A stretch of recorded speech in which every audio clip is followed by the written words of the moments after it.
Welcome to JDS tutorial. இந்த வீடியோவில் நம்ம என்ன பார்க்க போகிறோன்னா க்யூ டேட்டா ஸ்ட்ரக்சரை பற்றி தான் பார்க்க போகிறோம்.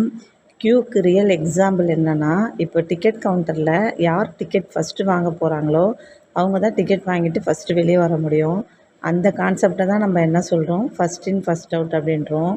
அதே கான்செப்டில் தான் இந்த க்யூ டேட்டா ஸ்ட்ரக்சர்லையும் எலமெண்ட் எல்லாம் ஸ்டோர் பண்ண முடியும்.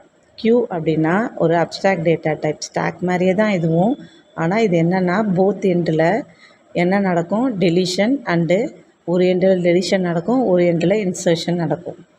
க்யூவோட ஃபண்டமெண்டல் ஆப்ரேஷன்ஸ் எல்லாம் டீட்டெயில்டாக பார்க்கலாம். இந்த மாதிரியான வீடியோ நீங்கள் தொடர்ந்து பார்க்கணுன்னு விருப்பப்பட்டால் என்னோட சேனலை சப்ஸ்கிரைப் பண்ணிக்கோங்க. மறக்காமல் பெல் ஐக்கானை கிளிக் பண்ணிக்கோங்க. எந்த ஒரு அப்ஸ்ட்ராக்ட் டேட்டா டைப்பாக இருந்தாலும் நம்ம ஃபஸ்ட்டு என்ன பண்ணோம், ஒரு ப்ரோக்ராமிங் லாங்குவேஜில் அதை யூஸ் பண்ணும் போது இனிஷியலைஸ் பண்ணுவோம், அப்புறம் அதை யூஸ் பண்ணுவோம். அதுக்கப்புறம் யூஸ் பண்ணி முடிச்சதுக்கப்புறம் என்ன பண்ணணும், டெலிஷன் பண்ணணும். அதே ஆப்ரேஷன் தான் இங்கேயும் நடக்கிறோம். இனிஷியலைசேஷன் பண்ணுவோம், யூஸ் பண்ணுவோம், அப்புறம் டீஇனிஷியலைசேஷன் பண்ணுவோம். க்யூவில் ஃபண்டமெண்டல் ஆப்ரேஷனாக எதெல்லாம் பார்க்குறோன்னா, enqueue, dequeue, peek, is full, is empty, இந்த ஃபங்க்ஷன்லாம் இப்போ பார்க்கலாம். க்யூவில் இந்த ஃபண்டமெண்டல் ஆப்ரேஷன்லாம் க்யூவோட ஸ்டேட்டஸை பார்க்குறதுக்காகவும் டேட்டா மேனிப்புலேஷனுக்காகவும் இந்த ஃபங்க்ஷன்ஸ்லாம் நம்ம யூஸ் பண்ணுறோம். இதில் பார்த்தோன்னா ஃப்ரண்ட், ரியர் அப்படின்னு 2 பாயிண்டர் இருக்குது. ஸ்டாக்கில் பார்த்தோன்னா டாப் அப்படின்ற ஒரே ஒரு பாயிண்டர் தான் இருக்கும். அதுலேயே தான் நம்ம என்ன பண்ணுவோம், இன்சர்ஷன், டெலிஷன் ஆப்ரேஷன்லாம் பண்ணுவோம். ஆனால் இதில் ஃப்ரண்ட்டில் டெலிஷன் ஆப்ரேஷன் பண்ணுவோம், ரியரில் இன்சர்ஷன் ஆப்ரேஷன் பண்ணுவோம். ஏன்னா ஃப்ரண்ட்டில் யார் ஃபஸ்ட்டு போகிறாங்களோ அவங்கள தானே ஃபஸ்ட்டு நம்ம டெலீட் பண்ண முடியும். அப்போது ஃப்ரண்ட்டு, ரியர்னா பேக்குன்னு அர்த்தம். பேக்கில் இருக்கிறத என்ன பண்ணுவோம், ஆட் பண்ணிகிட்டே போகும். இன்சர்ஷன் ஆப்ரேஷனை என்க்யூன்னு சொல்லுவோம். டெலிஷன் ஆப்ரேஷனை நம்ம என்ன சொல்லுவோம், டிக்யூ அப்படின்னு க்யூவில் மென்ஷன் பண்ணுறோம். என்க்யூ ஃபங்க்ஷனோட வேலை என்னென்னா, க்யூவில் என்ட்ரி பண்ணும் எலமெண்ட்டை. க்யூ ஃபுல்லாக இல்லையான்னு ஃபஸ்ட்டு செக் பண்ணும். ஃபுல்லாக இருந்தால் ஓவர்ஃப்ளோ எரரை நமக்கு த்ரோ பண்ணும். அந்த இடத்துல ப்ரோக்ராம் ரன் ஆகாமல் ஸ்டாப் ஆகிடும். சப்போஸ் ஃபுல்லாக இல்லைனா தான் நம்ம இன்சர்ட் பண்ண போகிறோம். அப்படி ஃபுல்லாக இல்லைன்னா என்ன பண்ணோம், இப்போ நான் இந்த க்யூவில் பார்த்தேன்னா எனக்கு ரியரோட பாயிண்ட் எங்கே இருக்குன்னா 58ல் இருக்குது. 58க்கு அப்புறம் நான் இன்சர்ட் பண்ணணும். அப்போ என்ன பண்ணுவேன், ரியர் +1 மாற்றிட்டு பாயிண்டரை, அதுக்கப்புறம் அந்த எம்டி ஸ்பேஸில், அதாவது இண்டெக்ஸ் நம்பர் 2ல் நான் 10 இன்சர்ட் பண்ண போகிறேன். இப்படி தான் என்க்யூ ஆப்ரேஷன் நடக்கும். டெலிஷன் ஆப்ரேஷன் அப்படின்னும் போது டிக்யூ, அதோட டைம் காம்ப்ளெக்சிட்டி பிக் O 1 தான். அதே மாதிரி என்க்யூக்கும் பிக் O 1 தான் நம்ம சொல்லுவோம். பீக்கிங்க்கும் பிக் O 1 தான். கண்டெய்ன்ஸ்னு ஒரு ஆப்ரேஷன் இருக்குது க்யூவில். அது என்ன பண்ணோன்னா, அதாவது நம்ம ஃப்ரண்ட்டில் இருக்க எலமெண்ட்டை தான் பீக் பண்ணும் போது நமக்கு ஷோ பண்ணும். ஆனால் இங்கே பீக்னால் என்னென்னா, அந்த ஃப்ரண்ட்டு எது பாயிண்ட் அவுட் பண்ணியிருக்கோ அதை தான் நமக்கு ரிட்டன் பண்ணோம், அந்த எலமெண்ட்டை ரிட்டன் பண்ணோம் பீக்கிங். ஆனால் கண்டெய்ன்ஸை ஃப்ரண்ட்டில் தான் அந்த எலமெண்ட் இருக்கணும்னு அவசியம் இல்லை. கண்டெய்ன்ஸ் ஃபங்க்ஷன் யூஸ் பண்ணும் போது அந்த எலமெண்ட் க்யூவில் எந்த இடத்துல வேணால் இருக்கலாம். அப்போது அது எந்த இடத்துல இருக்குதுன்னு நம்ம செக் பண்ணுறதுக்கு என்ன பண்ணுவோம், டைம் காம்ப்ளெக்சிட்டி அந்த க்யூவோட சைஸே நம்ம எடுத்துப்போம், n. அதனால தான் பிக் O n சொல்லுவோம். ரிமூவலும் அதே மாதிரி தான்.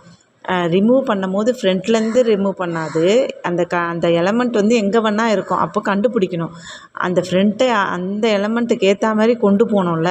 ஒரு எலமெண்ட்டாக நம்ம வெளியே எடுத்துகிட்டு தான் நம்ம அந்த எலமெண்ட் எங்கே இருக்கோ அதை போய் நம்ம வெளியே எடுக்க முடியும்.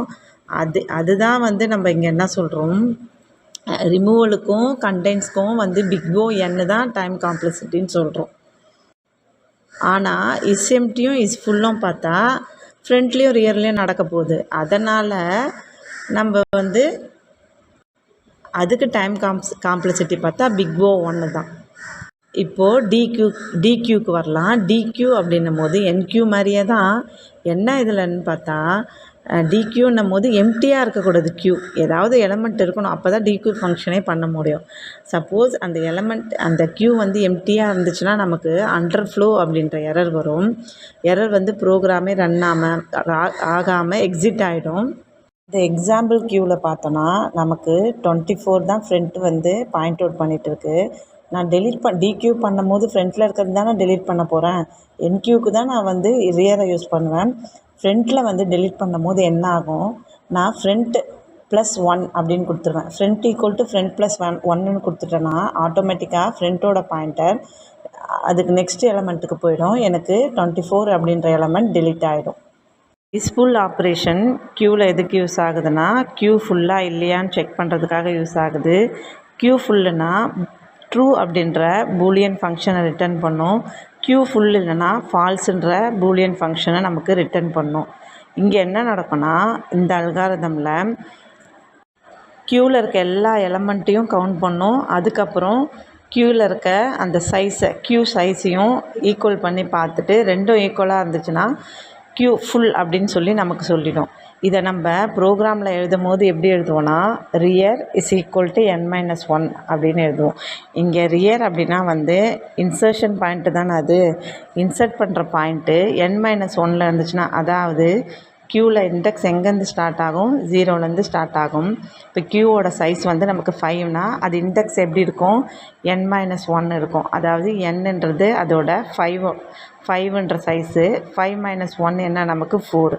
அப்போது இண்டெக்ஸ் வந்து 4ல் தான் முடியும் நமக்கு கடைசி இண்டெக்ஸ். அப்போது ரியர் வந்து கடைசி இண்டெக்ஸில் இருந்துச்சுன்னா நமக்கு க்யூ வந்து ஃபுல் அப்படின்னு சொல்லி நமக்கு மெசேஜ் வந்துடும். அப்போது rear is equal to n-1 அப்படின்ற ஃபங்க்ஷன் எழுதுனா மட்டும் போதும். நம்ம எம்டி ஆப்ரேஷன் க்யூவில் என்ன பண்ணோன்னா, க்யூ வந்து எம்டியான்னு சொல்லி செக் பண்ணோம். எம்டியாக இருந்தால் நமக்கு ட்ரூவை ரிட்டர்ன் பண்ணும், எம்டியாக இல்லைன்னா ஃபால்ஸை ரிட்டர்ன் பண்ணும். அது எப்படி செக் பண்ணோன்னா, ஃப்ரண்ட் ஈக்குவல்ஸ் -1 சொல்லி பார்க்கும். ஏன்னா இண்டெக்ஸ் வந்து நமக்கு க்யூவில் 0லேருந்து ஸ்டார்ட் ஆகும். அந்த ஃப்ரண்ட் வந்து நம்ம -1 இருக்கும்போது அப்போ எந்த இண்டெக்ஸையும் அது பாயிண்ட் அவுட் பண்ணலன்னு தானே அர்த்தம். அதுக்காக தான் நம்ம என்ன பண்ணுவோம், ஃப்ரண்ட் ஈக்குவல் டு -1ன்னு சொல்லி எம்டி ஆப்ரேஷனில் செக் பண்ணுவோம்.